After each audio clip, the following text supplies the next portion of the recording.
আসসালামু আলাইকুম everyone, welcome back to my channel busy রমণীর ইজি রান্না। আজকে আমি তৈরি করব মজাদার একটি চটপটির রেসিপি। চটপটির সাথে তো আমরা অনেকেই পরিচিত, তবে আজকে আমি তৈরি করব মুরগির মাংস দিয়ে চটপটির রেসিপি। আশা করছি রেসিপিটা আপনাদের ভালো লাগবে। তো এখানে আমি মটরগুলোকে সিদ্ধ বসিয়ে দিয়েছি, এরপর দিয়ে দিয়েছি পরিমাণ মতো আলু, এরপর দিয়ে দিলাম সামান্য মরিচের গুঁড়া, হলুদের গুঁড়া এবং পরিমাণ মতো আদা রসুন এবং সামান্য পরিমাণ লবণ। যেহেতু চটপটিতে আমরা নর্মালি যে কোনো সময়ই লবণ অ্যাড করতে পারবো, এজন্য আমি লবণের পরিমাণটা একটু কম দিয়েছি। এরপর মাটির চুলায় আমি এই সবগুলি উপকরণ ভালোভাবে সিদ্ধ করে নিচ্ছি। সিদ্ধ হয়ে যাওয়ার পর এখন আমি পেঁয়াজগুলোকে ভেজে নিলাম হালকা করে, নিয়ে কিউব করে কেটে রাখা মুরগির মাংসগুলো দিয়ে দিলাম এবং দিয়ে দিলাম চটপটির মশলা। আর এখানে আমি রাঁধুনি চটপটির মশলাটা ইউজ করেছি।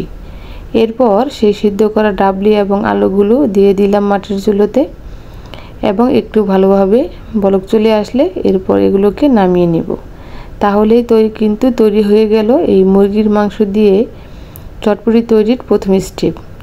এরপর পর্যায়ক্রমে আমি আপনাদেরকে দেখিয়ে দেব কীভাবে দ্বিতীয় স্টেপটা কমপ্লিট করবেন।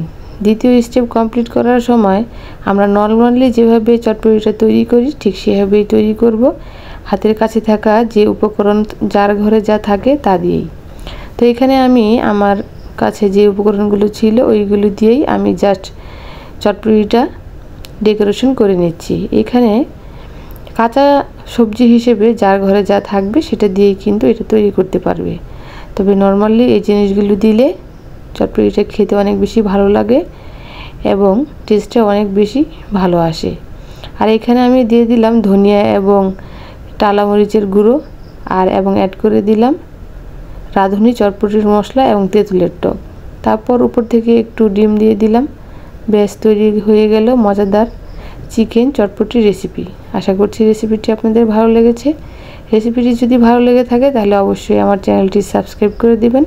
সবাই ভালো থাকবেন, সুস্থ থাকবেন এই প্রত্যাশায়। আল্লাহ হাফেজ।